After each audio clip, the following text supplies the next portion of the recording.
low competition keywords to rank your site fast in real estate. We're currently also streaming live on Facebook at facebook.com/showcaseidx. Nice. I'm glad you figured that out. Learning as we go. And testing as we go as well. Let's say Anaheim, California, Queens, New York, Vero Beach, Florida.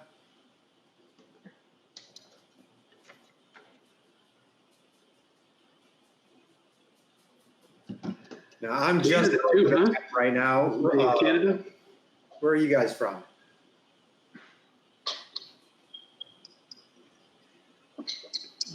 Dwayne, are you in Atlanta? Are you in Atlanta proper today, or are you north of the city today? Today I'm Atlanta proper. All right. We'll give a little more of an intro for Jeremy later. But Jeremy, you're in, where are you at? Raleigh? Oh, I'm in Raleigh, North Carolina. Okay.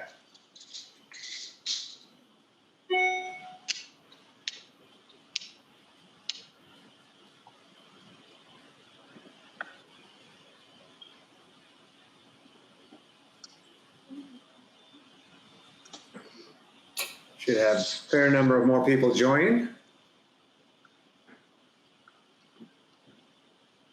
And Charles from San Diego. I was just texting with you, Charles. Talk with you in a little bit later today, too. I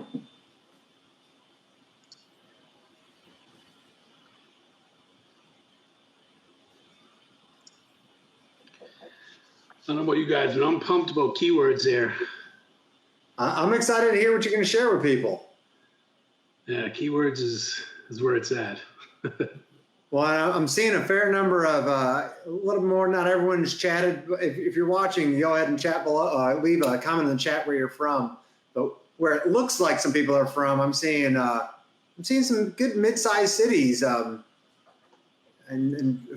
a couple large ones, but a lot of cities that I think is going to be very impactful for what you're going to share today, Jeremy, with them. Yeah, this is really good for really areas that have a lot of competition in it. Yep. I see a Denver in there as well, a couple of Orlandos. I see a Papano Beach, that could be in like 7 states, I think.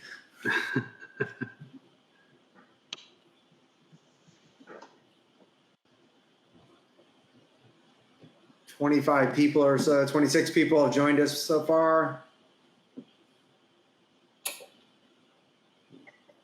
We have New Hampshire. There you go. Ooh, and Philadelphia, Pennsylvania, Alex. I just was looking at some a report on keyword data, and hopefully you'll find this valuable for your site and some clients near Philadelphia, because Philadelphia was either the most expensive, I think it was the second most expensive pay-per-click for real estate ads on the report that I saw. I think San Francisco was number 1, but Philadelphia was, I mean, $1 to $1.50 more than almost anything else. Wow. Free ads or free traffic from Google is much better. I mean, it takes work to get there, but I don't have to pay for every click. We see Alex is here. Hey, Alex.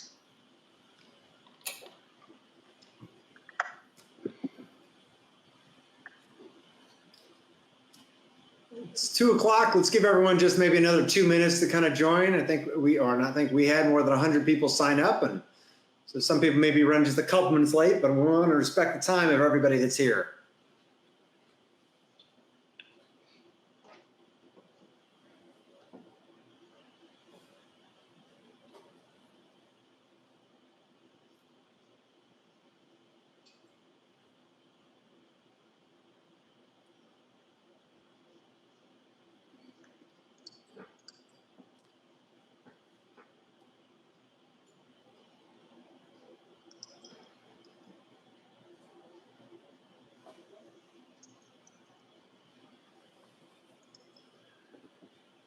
And while we wait on everyone, I'm going to post the links for our social channels in the chat.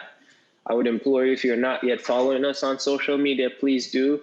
Oftentimes when we release new blog posts, articles, short videos, tips and tricks about real estate, and even just general advice for even home buyers and what agents can do to keep up being top in the market, we release them through our social channels. So please give us a follow, engage and interact with us. We invite you to comment, say hi, and even just ask who made this post. If it's me, I'll always identify myself.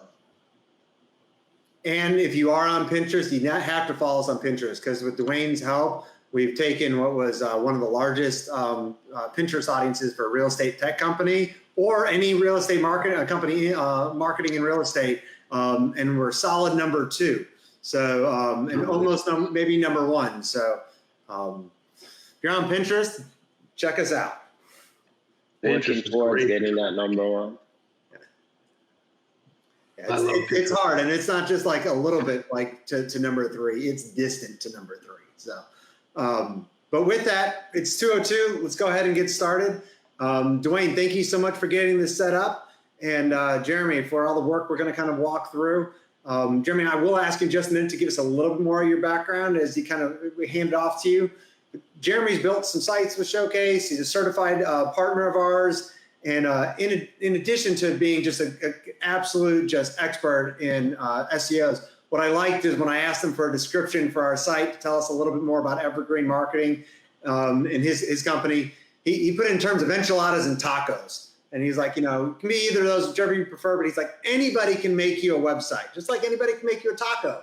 But what you need is something that converts visitors into leads. And so I like that. I like kind of that tone and attention as well. I'm a taco fan over enchiladas. I'll say that myself. But that's what prompted us to reach out to Jeremy and for him to come in and talk about finding low competition words in a high competition market and give you some detailed guides to kind of walk through and do this yourself. So Jeremy, can you I'm going to hand it over to you. Dwayne and I are kind of here almost as MCs to collect questions as this goes through, but this is your show, man. Yeah, absolutely. Thanks a lot, Kurt and Dwayne, for obviously for putting this all together for you. So I really have a lot of information. I'm gonna try to do my best to unpack it so it's not too much. I'm an Italian, so you might see me throw my arms around here. I'm used to kind of moving around when I do presentations, but I'll adapt here at the desk. But yeah, so ultimately, my start in kind of in the whole SEO world started way back in the 90s, actually in the 2000s, early 2000s. I didn't really put that on here, but I was doing stuff, building websites, and I was on eBay. I was doing all those kind of things that you would use keywords for before there was even anything called keywords. It was more you just put up a site, and then next thing you know, you're able to get traffic to it. It was unreal back then, for just for kind of ranking any sites or getting any traffic to your site.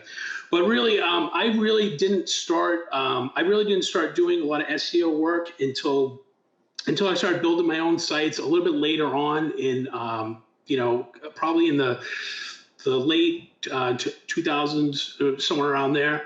But I built a lot of my own affiliate websites where basically you go to these sites and you click on it and you get paid money. So I learned how to get a lot of traffic from Google and just doing a lot of basically the white hat SEO techniques for it. Most of the time, it's a lot of all the content that you build, a lot of the excellent content you have to actually build for those things. But I started doing that, and then next thing you know, my neighbors ask me, my aunt's asking me, my cousin, all my friends are asking me, can you help me out? I know that your websites are doing really well. So next thing you know, I got myself into an agency, helping people out. So I've helped anywhere from small businesses like the little restaurants all the way up to a $5 million SaaS company that I was able to help double the traffic in 6 months. But I did find that one of the things that I really enjoy a lot is doing the research as far as the content and the writing and all the things that go into the actual post or the pages that you have.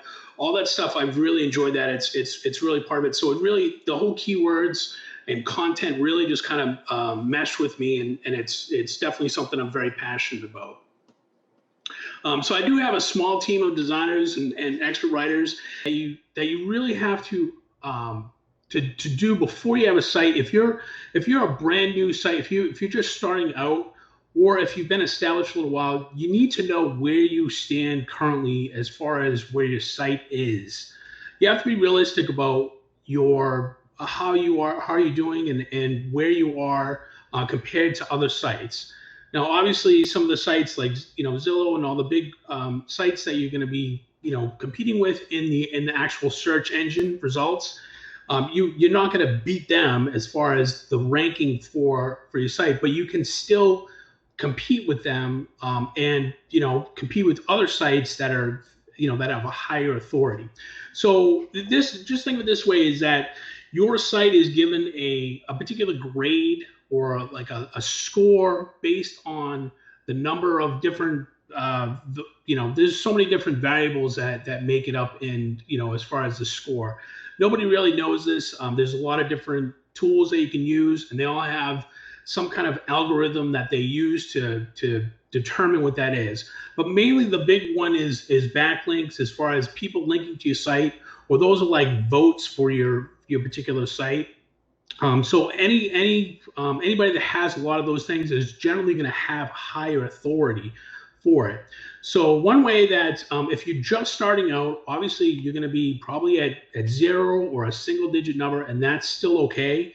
The methods that I'm going to teach you now, you're going to be able to still rank for some of these keywords, but it is a good idea to know where you stand so that you can kind of figure out where you want to go and choosing the right keywords to start with. Because you might actually have a high authority site and you can still compete for a little bit more competition keywords, but it'll just give you an understanding of where you want to position yourself. So really, like I said, one way that you can actually find out your score, there's a site there. It's on moz.com, which is a very good site for SEO. They have a link that you can go there. It's called free SEO tools, and all you do is you put your website in there, and it will give you a particular score that you can use for it. So I wanted to also point out there's kind of two different scoring systems that you might see, a DA or a DR, and those are basically the same kind of terminology. It's one of them is domain authority, the other one is domain rank. So you might see that there's going to be some variance in it, and that's where I was talking about. The different tools have their own different algorithms, their own way of calculating that particular score. So I can't really, there's no one right one that you want to use, but I would just stick with one of them and just, go with that one, and just be aware that if you look on a different one, that it could be different. So just make sure that if you measure it on one of them, you stick with that one to measure it, as you progress through everything.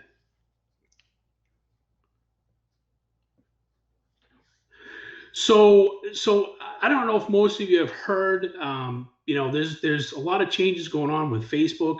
The latest iOS, they've given basically their users the ability to opt out of advertising and other different different things for tracking for privacy. So that that's really caused a shakeup in a lot of the kind of PPC and advertising space as far as what everybody's going to do. Nobody really knows. We're all kind of planning for it. But there could be some changes associated with that. Things can go up and down. But really the point of this is that that's really, you really want to be able to kind of spread your risk out as far as your lead sources for anything for your business. You don't want to really depend on one area too much. So if you've really been depending on PPC for your, for getting your leads, I'm not telling you not to stop doing that, but I'm telling you should probably also grab in some other different types of leads. And the actual traffic that you get from your website is an asset that is a lead generating tool for you. So it is really important to kind of use that, not just put it up there as, here's my picture and everything else, and and then you have your searches and everything. But you want to actually attract the right leads to your website, and then use showcase IDX as a good lead capturing from there to be able to build more customers, more leads for your business. It's really important that you don't want to rely on one particular area too much. So really, one of the things that's always going to happen is there's always going to be some type of changes going on in, whether it's in Google or Facebook or everything. So having the different things to help bring in more leads to your business is always best.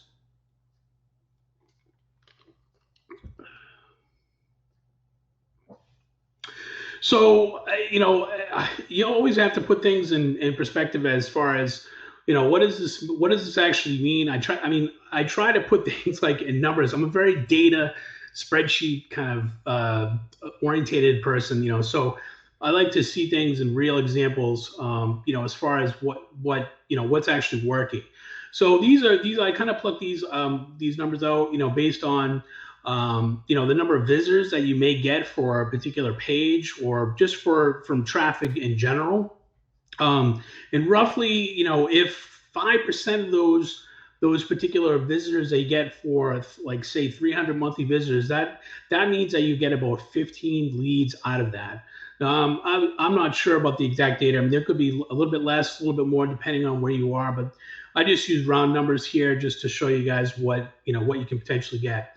But say you have a good closing ratio of about 20%. That means an extra 3 deals a month if you start generating more traffic based off of these particular numbers here.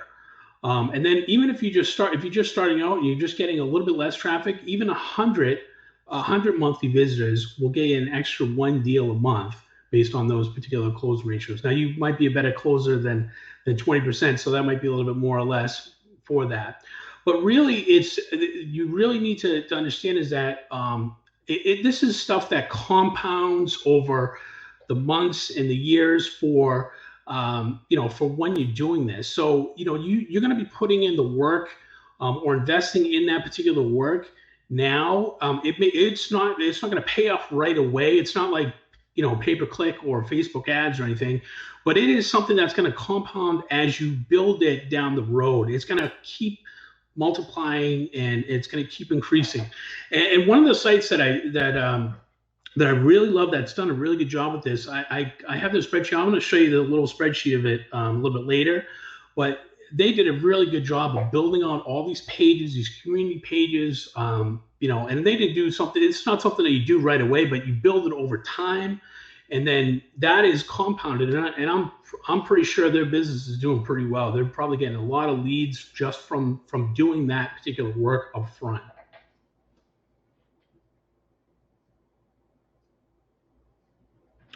So the whole idea of today, I wanted to put together. Kurt had asked me, Kurt, it just came to me and asked, hey, what are you going to do? What can you? I know you do really well with SEO. What's something that can help out a lot of some of the agents? And I was thinking, well, as far as some of the different things, I know everybody's, you could be starting out, you could be a high authority site. So I wanted to do something that everybody can benefit from, whether you're established or you're just starting out. So one of the things that is kind of known in the SEO space, I didn't invent this whole thing. It's not something I'm not going to take credit for it, but really it's about finding things that are kind of in between the cracks, so to speak, that are low competition, and they're like long-term keywords. So say, for instance, Raleigh Homes, that's more of a very high competition keyword. It's not something that if you're a new site starting out and, you come up to me and say, Jeremy, I want to rank for this, and I just started my site, and I'm just going to be telling you straight up that you're probably not going to rank for that on the first page right away. It's going to take a long time to do that. And it's going to take a lot of effort, and it's going to just take you have to build that authority over time. It's not something that you can just do right away. But, if there are other keywords that are longer term that people are still searching for, that they might not have the same amount of volume as far as searches, but they're still being searched by your actual potential buyers, your potential leads for this. So, so we basically, I would suggest to start out is finding those particular keywords, and then putting that into a strategy where you're going to be going after those particular things and building out different pages for that and targeting those keywords, because you'll have a much better opportunity of first indexing your page and also getting some traffic to it eventually to your page so you can get it. Now it's going to be a little bit low traffic, but when you, like I said, when you compound this and you do this over and over and over again, that's going to add up and compound into more traffic for your site. And one of the things, the advantages that you do have is that these big sites, that they basically aggregate all this information. They're taking all this from different, software, computer stuff, and they're pulling all this in, and they're building these pages automatically. There's really very little kind of human touch in it. They probably don't even know the area like you do. I mean, it's just, they're doing it at a mass scale, so they're not really, trying to put that personal touch in there. So Google, one of the things that Google likes to do is they want to show the best result for the person that's searching for it, because they want to keep them on there. That's the job of Google. They want to keep them on, Google search and, in there. So they have all those things where they measure, how long somebody's been on the page, and all these different metrics that they pull in together to know what the best site is. So if you really, if you're finding these keywords and you're implementing them, building these pages out, the next thing you want to do, make sure is you have that right content to keep them on the page. And you're going to have that personal touch. You're going to know what's in the area. You're actually going to be able to go and maybe get some pictures of certain areas or neighborhoods, because you're in there. You're actually working in there. So you're going to have that right at your fingertips for you. And there's a lot of different other ways that you can pull together content. You don't have to just, do a lot of running around, if there's a lot of different areas. And we'll get to that, kind of towards the end, as far as some suggestions on what to put on there. But what I really wanted to just say is that these things are, the big sites are not able to do this. They're not able to kind of get into this kind of these techniques in here, because it's not something that you can really do, when you're covering the entire country. It's so for you guys, you have that advantage over these big sites with this. So I always get asked, what's the best tool to use to find keywords? And, the one that's right in front of you really is the answer. Because there's so many of them up there. I mean, I subscribe to all of them. I don't know about you, Kurt. I mean, I got Ahrefs, I got SEM Rush, I got KW Finder. I have them all. I mean, but that's all I do all day is do keywords. But for you guys, I mean, I try to find something that was, sort of free, or just, it's very little. But this, this presentation is not really going to focus on, how to actually use the keyword tools. But I did actually include in some of the resources I'm going to give you guys at the end. I did include like a guide on actually walking you through one of the keyword tools that I'll show you here, called KW Finder. And you can go through that if you really want to learn how to do it and build a list in there. I actually have a step-by-step guide for that. But really, you just want to find a tool. Some of the ones that people use that are like, really kind of almost free is Keywords Everywhere. You can use Keyword Planner. You can use just Google search, really.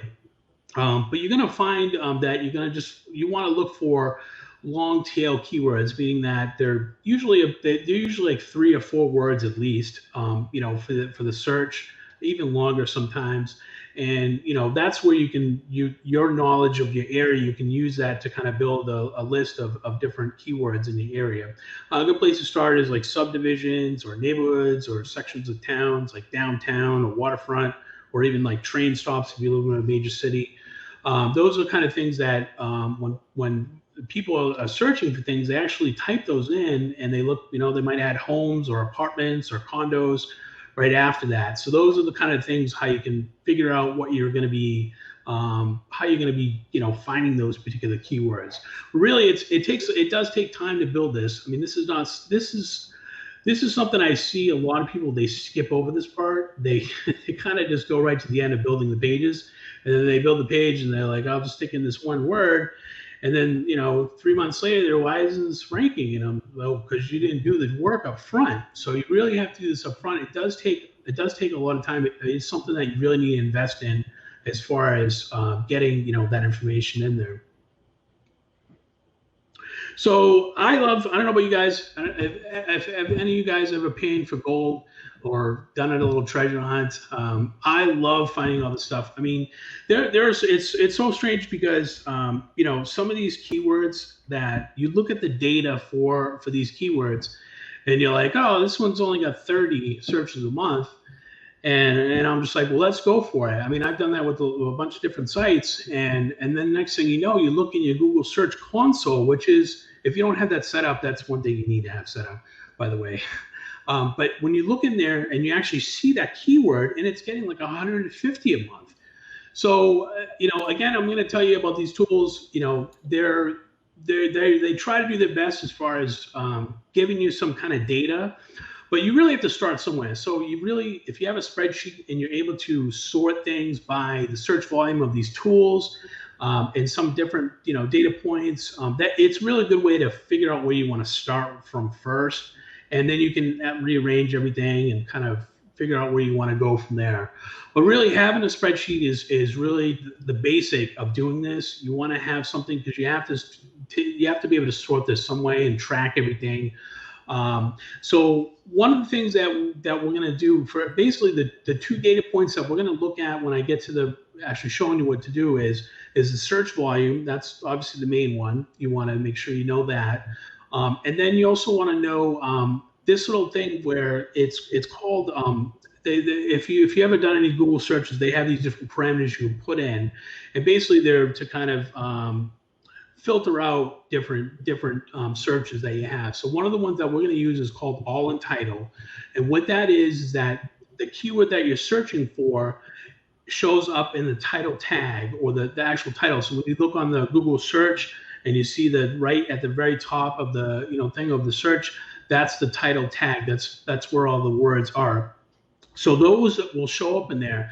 And the reason why this particular parameter is really good because this is kind of how Google uses it to index your site, your actual page. So if you guys don't know what indexing is, it's basically a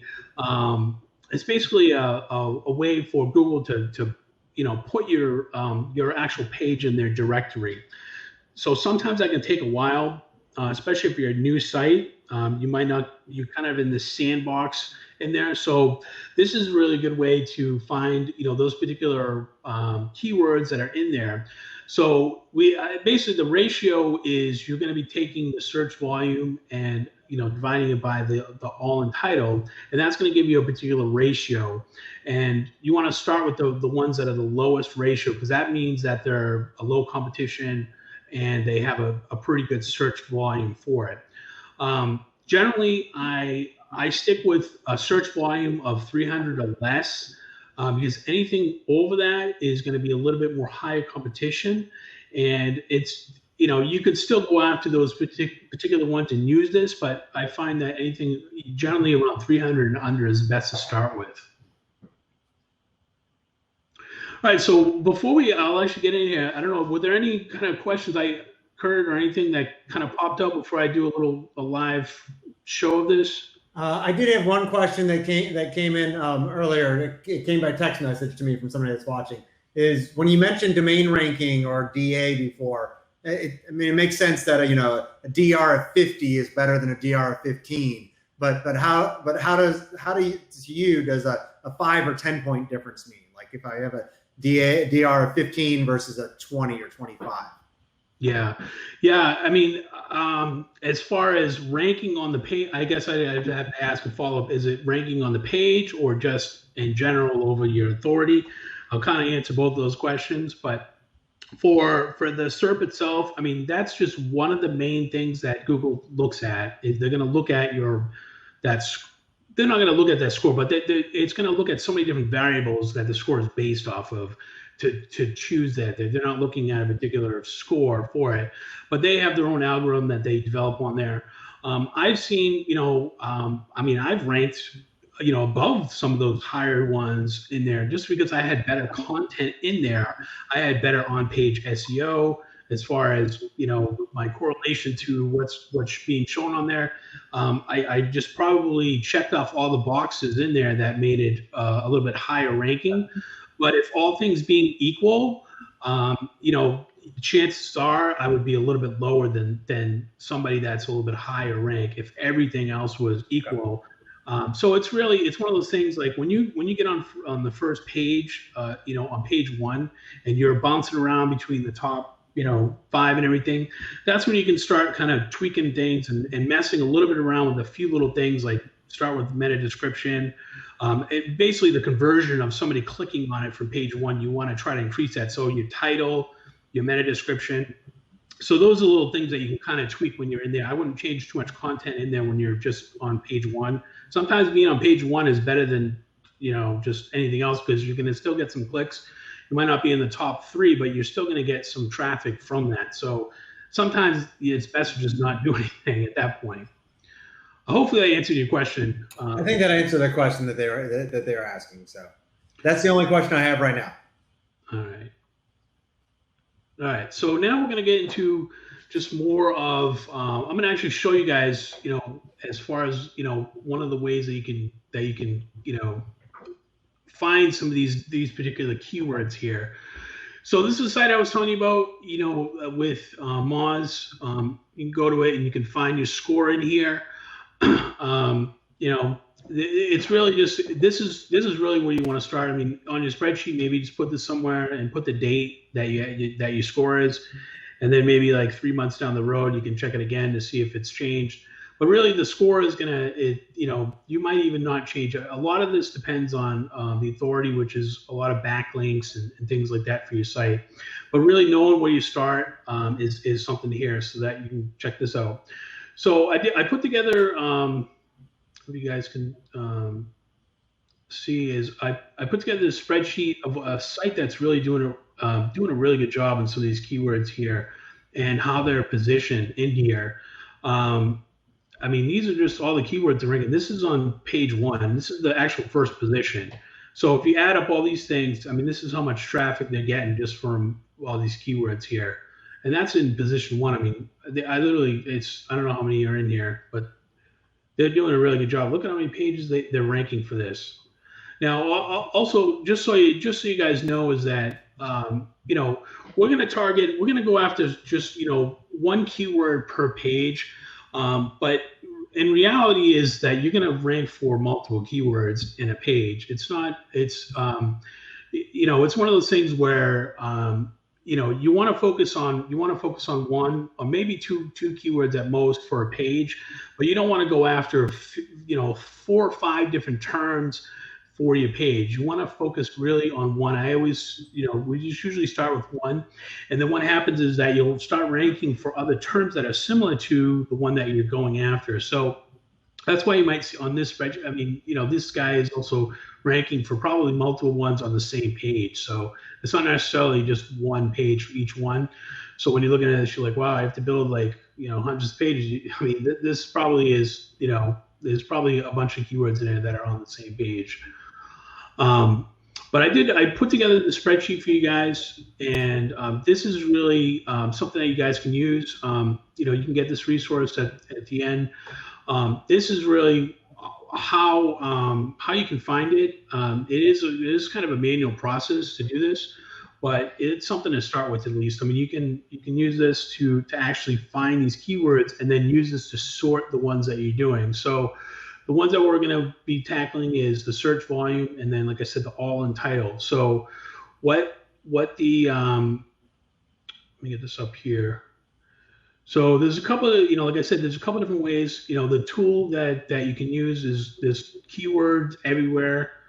It's a Chrome app. I think I don't even remember. I have it on there. I don't really use it as much because these are my other tools, but I think there's a really like a small little cost for it. It's not too much. But what it does is that when you have it activated, it will pull this particular number down here, and it'll pull the volume of searches in this area right here.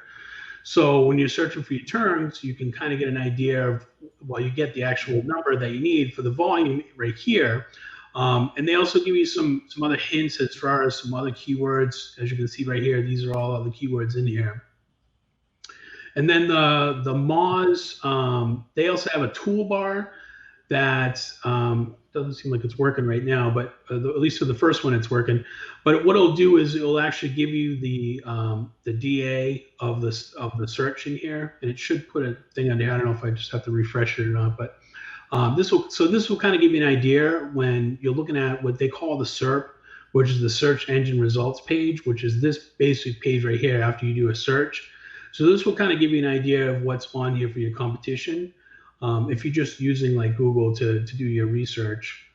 But if you really want to kind of level up a little bit and you get into some of these tools right here, this is the KW Finder. This will give you the same data right here, and then it will give you the actual SERPs right here. And then as you can see, the DA is right here for this. So as you can see, I mean, look at this site right here. There are 13, which is, you know, what most sites are, you know, when you're just starting out, you know, so, and they're number 7 on page 1 for this term. So, I mean, they're probably getting some traffic from it. You know, maybe they could, you know, maybe they just got on here and they could go up a little bit further. You know, I'm not really sure. You'd have to kind of analyze and compare different stuff in here to see what type of content that they have in here. So, but this is to give you an idea of what the searches are. So, you know, like I said, some of the ideas I would start searching for is like homes, you know, for sale, and then maybe put your neighborhood or different sections of the area in there. And then that'll kind of give you an idea. And then, you know, you can play around with this more and it'll give you some more kind of ideas for that. But that's kind of a, you know, somewhere to start. Another way to also do it is if you look and you click into the Google and you start typing in homes in a certain area, it will give you some suggestions on what other keywords you can do. So this is another good way to kind of find the long-term keywords or different variations of the keywords, you know, in there, so you can kind of pull together a spreadsheet. But basically, I would just get a list of, you know, these particular keywords in here. Start building this out, and then you can go ahead and get the search volume. And then the other piece that you need to get the ratio right here is this is called the all-intent search. So what you do is put your keywords in here, and then this automatically will pull the right keyword in there. There's a regular Google search for it as well, but this is where you want to get to this point right here, right? So this is the all entitled that I was talking about right here. So this will pull up, and it's going to look different than this actual search result. As you can see, there's 870,000 right here, 807,000 I mean, and then in here there's 47 in here. So these are the ones that are actually using this in the title tag, these particular words in there.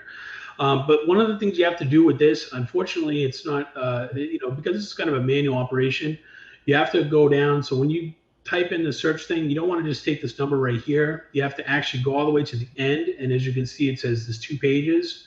Sometimes you might see 4. So the actual result is 16 in there. So when you clicked on to the last page, that's the actual result that you want to record in here.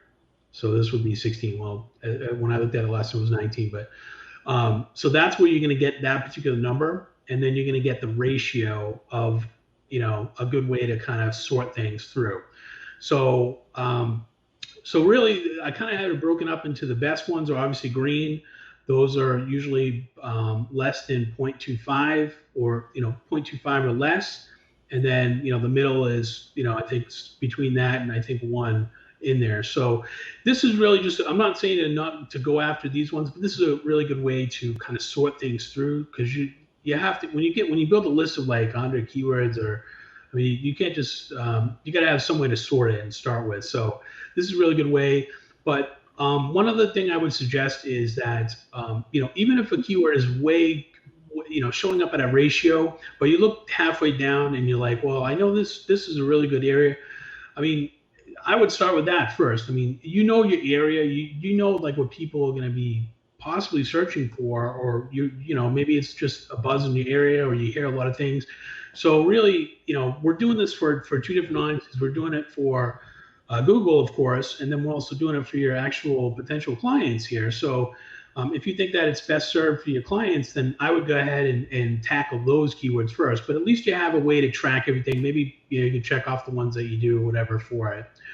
But ultimately, this is really what you do, just to build the list here. And once you get all these keywords together, that's when you can start tackling on what are you going to do with those keywords. And that's really where the sweet spot comes in as far as with Showcase, because they have a really awesome functionality in there that gives you a little bit more depth into providing the best content for your users in these particular areas. So let me go back to the slides here.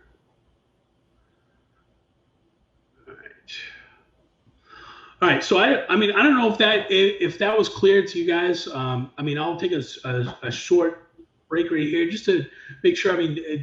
Was it really easy to understand as far as kind of finding these keywords and how that ratio is, and why that's a good way to do that? Is there any questions that I can answer for that?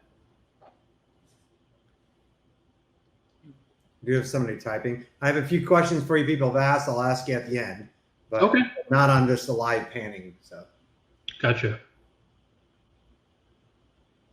See, Patricia's typing now, and I think Jeremy was just typing. Another Jeremy was typing. Nope, just awesome stuff. That helps. Okay. Well, great. So you built a spreadsheet. I don't know how long that'll take you to do. It's like I said at the beginning. It's something that I would do. I would invest in it, whether you spend the time or you hire somebody to do it for you. It's really an investment in your time, because it does take a long time, and you want to make sure that you're targeting the right stuff for it. So I would definitely spend a lot of time or equity in that particular piece of it as far as getting that data. And then, once you have that, then you can start building out these pages for your site. And, like I said, Showcase has a really good piece, the hot sheets that they can use. You can put in the actual search in there, and I think you can do a map one too, right? Yep. All right. Yep. So you can even if it doesn't show up in there, you can do a little map around these neighborhoods, and what it'll do is it's going to put on those listings in that particular area, and then that piece of code that you used, you're going to put this on the actual page. So Google loves this stuff. First off, it's because it's dynamic. It's a dynamic thing, and it's obviously this is going to be very relevant for what people are searching for. It's in relevancy with Google is the secret sauce right there. You have to be able to provide the user who's searching for it the right information that they need to make a decision or whatever else they're searching for.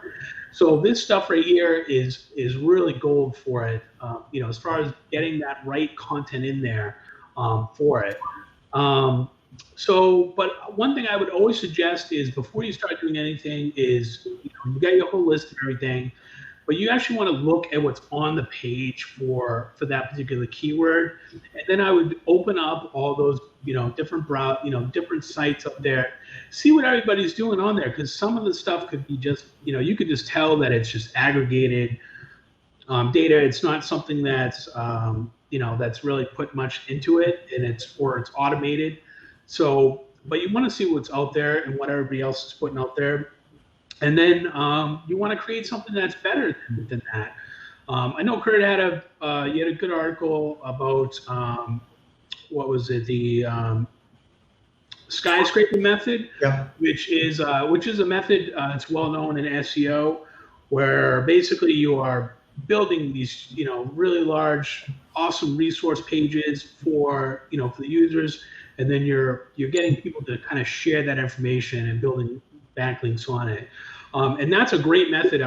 I use that for a lot of my sites and everything. A lot of people, that's a really good method. but it is time consuming to do that. You have to outreach to a lot of people to do it. So, there's a trade-off with it. But this particular method is kind of a little variation of it, except you don't have to do that piece of outreach for it. A lot of times, this particular method, if you do this correctly, you can show a page. Your page can actually start ranking in like a day.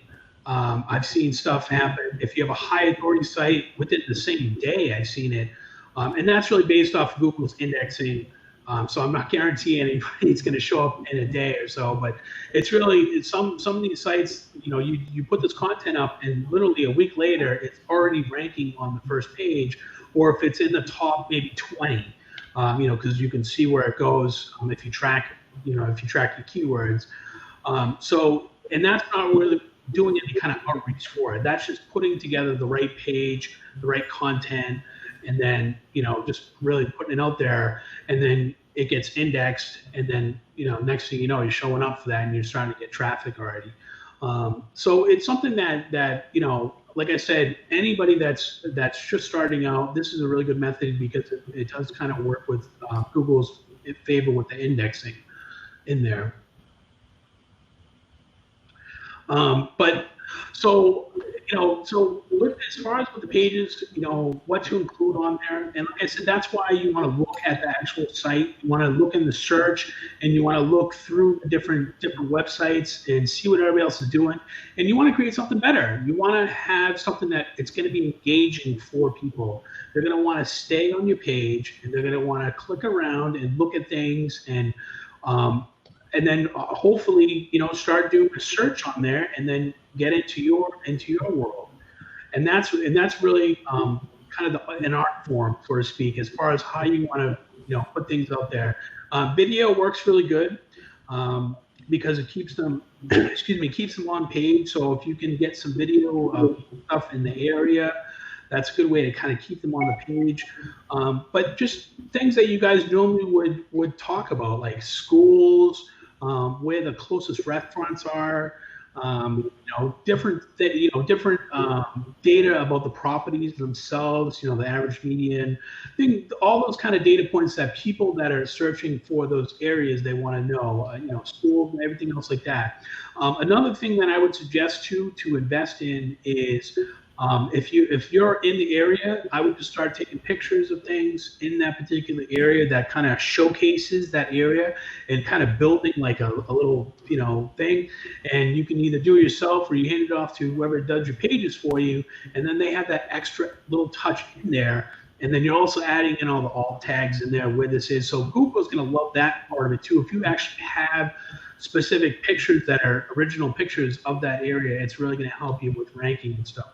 So this is really one of those things where the little touches that you add to things, little extra things that you do, it's going to compound into helping you get more traffic. I mean, you really have to check off all these boxes to really stand out in Google, and as far as people wanting to actually go there. And that's really the first place where people are going to see your brand, is on some of these pages. So you want to stand out, and you want to make it extra special. So spending a little bit more time on building this out is really going to be worth it in the end.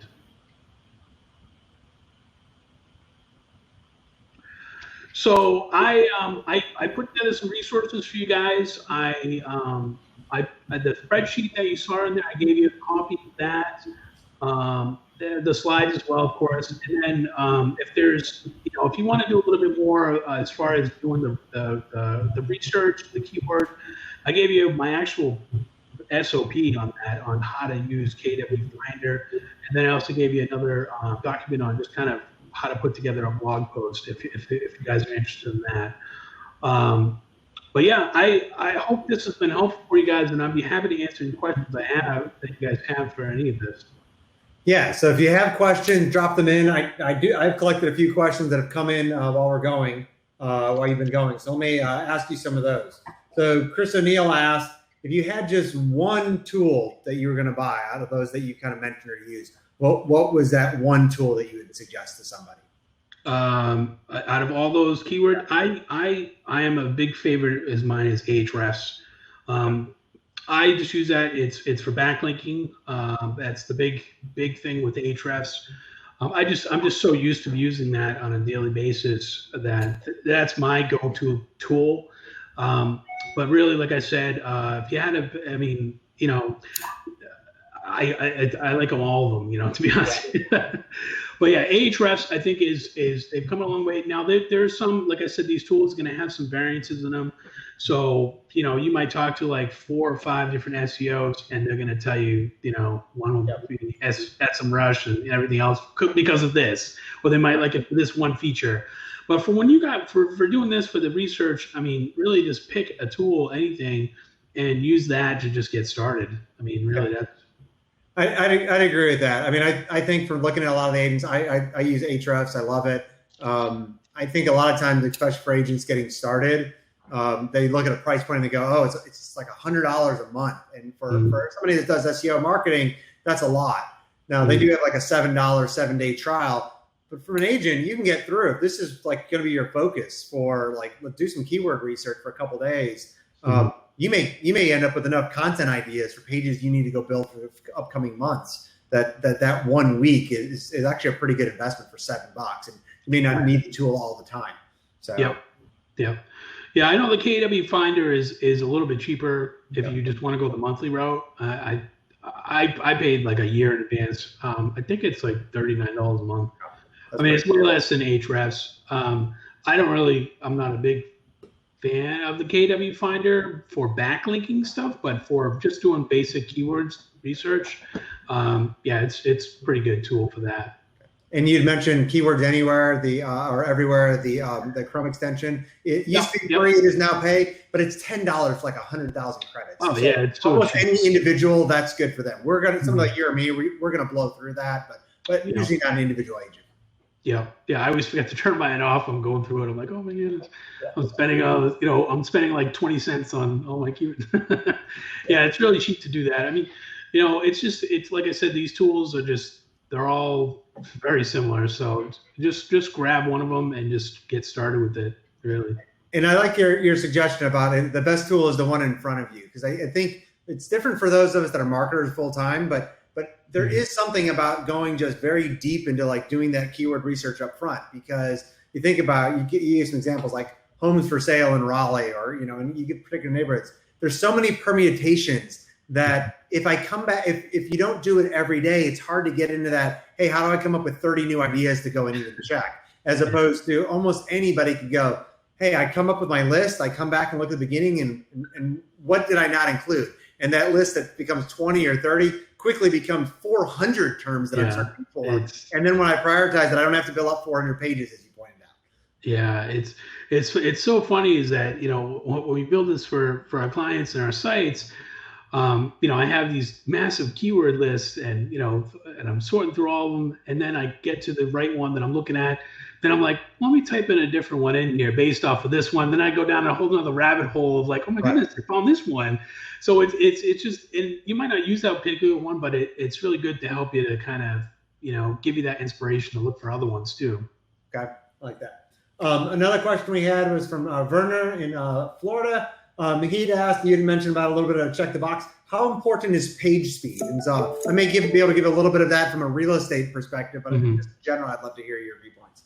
Yeah, page speed. That's one of the metrics that Google is prioritizing with. I think it's already. I think the update's already happened.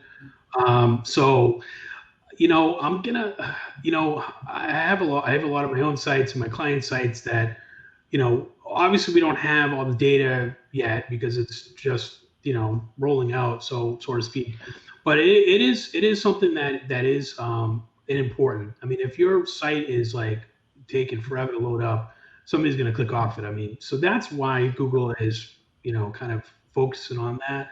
But if you're trying to shave off a second or a millisecond here, I mean, I'm just going to tell you to go focus on something else. I mean, it's just not something I would I would really spend the effort or time to do it. But like I said, if you have a site that's really slow, I mean, I would suggest to build a new website. I mean, if it's something that you can't really fix, sometimes you can't fix these things because there's so much coding and these themes and everything. They're very heavily, coded in there with CSS and all these other things that sometimes you're better off just building a new site. Yeah. Vernon followed up and asked, what's a good page speed? So I mean, I don't know if you have an answer on that. It's usually a good answer. Yeah, I don't really have a good answer on that one. I mean, I think anything like under 4 seconds is fine. I mean, if it's like, you have to understand some of these pages. I mean, when they're pulling in a lot of this data, they have lazy loading on it. I mean, you can't just scroll all the way down to the bottom and expect everything to show up on there right away. But the main one that you want to focus on is the time to first byte, I think it is, where the first paint. So when somebody lands on your page, the first thing that they start reading should show up right away, and then the rest of the content under that will start loading after that. So all these sites that you can go to judge your speed and everything, and they're looking at all these different things. But that's really probably one of the first things that I would make sure is it's loading on there. And sometimes it could be just something easy, like maybe it's your hosting that you just change. I mean, there's so many different variables in it. I honestly don't focus on that piece of it myself. I mean, I make sure all my sites and our client sites are loaded pretty fast. But if somebody tells me, can you shave off 2 seconds of my thing, that's not something that I'm the expert in for that. Yeah. I hire somebody else to do that piece of it for me. Yeah, no, I'd agree with that. Yeah, I'd say the only time I might say, hey, I can shave off 2 seconds for sure is some cases there are some bad themes that I have come across, but I'm able to look at all the data across all the Showcase IDX customers, and I can tell you a lot of times it's the person that has a really slow first paint. They're on a $5 or $8 a month GoDaddy shared service. Yeah, not that all the shared, $8, $10, $15 ones are bad, but like GoDaddy, I can tell you the shared hosting that's super cheap. You get what you pay for with them anyways. So that can be a big thing. But the page, I'm glad you mentioned the first to paint for that page load, because if you look at one of the tools like a GT Metrics or Google PageSpeed, sometimes on the real estate side, it can look kind of bad because they're showing like, God, it takes, sometimes maybe 11 seconds to load everything. Well, we're loading 60 different listings behind there, but they're lazy loaded. And the first paint, if you're on something like WP Engine, happens just like that. But to your point, when you check, sometimes you notice, this one plugin that I use seems to be taking forever. And so then you have to decide, is that worth it or not? Yeah. So, and then let's say another question we had from Verna, which was, how important is schema markup? I mean, we provide a lot of schema on our listing pages, but that doesn't necessarily come through on the community pages and neighborhood pages we're just talking about. Yeah, schema is important to get right. I'm not a big fan of Yoast, but I mean, I know everybody uses Yoast, but there are some plugins that you can use to kind of help you to do that. My preference, I actually have one. We use SEO Press Pro for all of our sites. It's a little bit more robust than Yoast, for doing that. And you can just basically set it automatically to publish for articles that it's going to publish the article schema. You can add some other schemas in there if you really wanted to, but having at least the schema out there is really the basics of it. I mean, that's really, if you do that, you're going to be doing better than a lot of other sites out there, because some of them don't even put schemas or anything on there. Yeah. And what was the tool you mentioned you just used? SEO Press Pro. SEO Press. So that's what Werner just mentioned. He'd asked about rank math. I'll tell you from the Showcase side. Yeah, I know a lot of people, it's compared to Yoast and some of the others, it has almost no traction, but I mean, a lot of people are using it. There are conflicts actually with rank math, and it's more on their side right now with Showcase. So I would stay away from rank math on the Showcase side right now. We have a new developer that's going to try to work through some of that, but it tends to be things that are on their side. So, but I like what you mentioned is SEO Press that allows you to set up some kind of standard templates for things. I use one called Snip, that is very similar. So I'll have to look at SEO Press. Yeah, that one in the SEO Press, it actually can eliminate a couple of other plugins that everybody, some other ones that you use like headers and footers. It actually does all that stuff for you in Google Analytics. And kind of all the little pieces that you would use in SEO. It's kind of all in one place, which is why I like it. Okay. Luke Sires asked something that I was going to mention later. I'll answer this for you if you want. But is Jeremy for hire? Yes. I mean, but he's in his firm is. But from an agency perspective, our expert perspective, I wanted to bring Jeremy on because he shares content that you can do this yourself. But I completely, understand too. A lot of agents, either you don't have the time or you may not feel comfortable. And so if you want to trust some of this, SEO work and even some of the content work to that, talk to Jeremy afterwards. I'm sure there's you're going to you have a link here that you can click through to his site. I mean, yeah, absolutely. I mean, just head to my site. I mean, all the resources that I'll share with you, they have all my contact information on there. So yeah, just reach out to me. I'd love to just chat with you guys. I mean, like I would say, I don't always work with everybody, but I at least try to leave you guys with some kind of nugget or something, even if we don't work together. But yeah, I'd love to talk with any of you guys. Well, what I like, I'm glad you're willing to work with some of the showcasers. I'm sure there's a ton of non-showcasers on here as well. But what I do like is about all the information you've walked through is this is something the way you presented it and with the materials you've given that an agent could do this themselves. But even if they choose not to, whether they talk with you or if they have somebody they work with already, is by downloading the materials that Jeremy's given you, you're going to be a lot more knowledgeable in that conversation, whether it's with somebody you work with already, somebody in your office that some people will have an admin or an intern they'll work with, or if you're going to talk with Jeremy, you're going to be a lot more knowledgeable on what he's suggesting that you should do. Did have one question from Jonathan Budwig is, does duplicate content derank the SEO value? Yeah, I mean, well, I wouldn't put duplicate content out there if you know that you're doing that.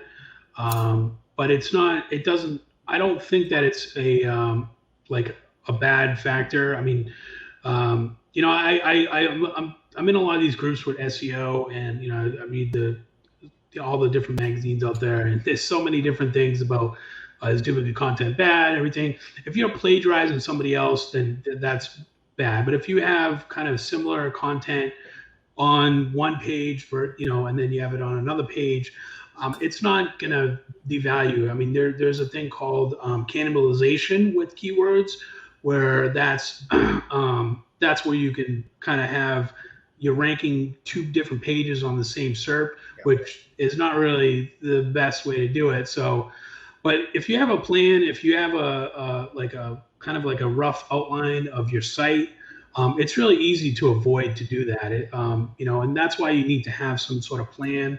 You need to have, a schema, basically just a basic drawing of where your pages are and how you position everything. It's really the architecture of your site is really important. So if you're able to just kind of, have a basic thing, I mean, I don't know how many pages you have, but then I really wouldn't worry too much about it. I mean, it really comes into play when you build hundreds and hundreds of pages. You have to make sure that you're not going after the same keywords.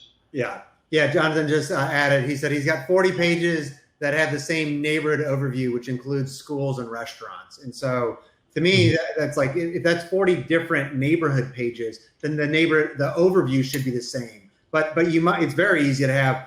I'm in Roswell, Georgia, just north of Atlanta. It's very easy for me to create 40 neighborhood pages that might have the same school and restaurants information on there, but I would go through and write 40 different overview sections for each one of those neighborhoods, and then just include that here's the general information about schools in Roswell. Yeah, that's a good point, Kurt, because like they are going to have the same information on there, so that wouldn't count as duplicate. But yeah, you definitely want to differentiate. You don't want to just put the title as a different thing. You want to have some more content, and like you said, the overview is a good place to have that in there. And then if you're using the showcase, it's going to be dynamic data coming from there, because there's going to be different listings for each neighborhood, I would assume. So that's going to vary the page up as well. Okay. Well, we're going to end in no more than 5 minutes. I do want to iterate. So Jeremy, I'll give you in just a minute any closing thoughts that you might have. But I want to reiterate something I heard from you that's very valuable for when I'm looking at stuff. is you said the tools are great, but you also need to trust your gut if you know that local area. And so that applies as much as if you're doing this work yourself or you're working with someone like Jeremy out there. You know the neighborhoods, you know the areas that are most valuable. And so you're working with somebody like Jeremy. He may be in Raleigh, he may not know Tucson, Arizona, but to be able to communicate that to him, your local knowledge, because you see opportunities for things that maybe these tools might not. The tool might show 30, but it might actually be 300, and that's highly valuable for you to go after. Mm-hmm. So do you have anything to kind of wrap up with? Yeah, that's a good point. I mean, just with whoever you're working with on this, you guys have to be a part of the whole process for this. You have to be able to give that input. I know, if you're hiring somebody to do it and, to save you some time and to work on other things in your business, but being a part of this whole process and understanding it from kind of a high level is really going to be very valuable for you. It's, going forward, no matter who you work with or you do yourself. Okay. Awesome. Well, thank you for taking the time. Thank you for all the work you did to put into this. I know a lot of the analysis that you did, that's the same type of work you would do for a new client coming on board. And so you did all of that at no cost, just to help and give value to everybody that's watching now and those of the hundreds that signed up that we'll send this out to afterwards. So I appreciate it. Great. Thanks for having me. Yeah. So other than that, Dwayne, let's close this down.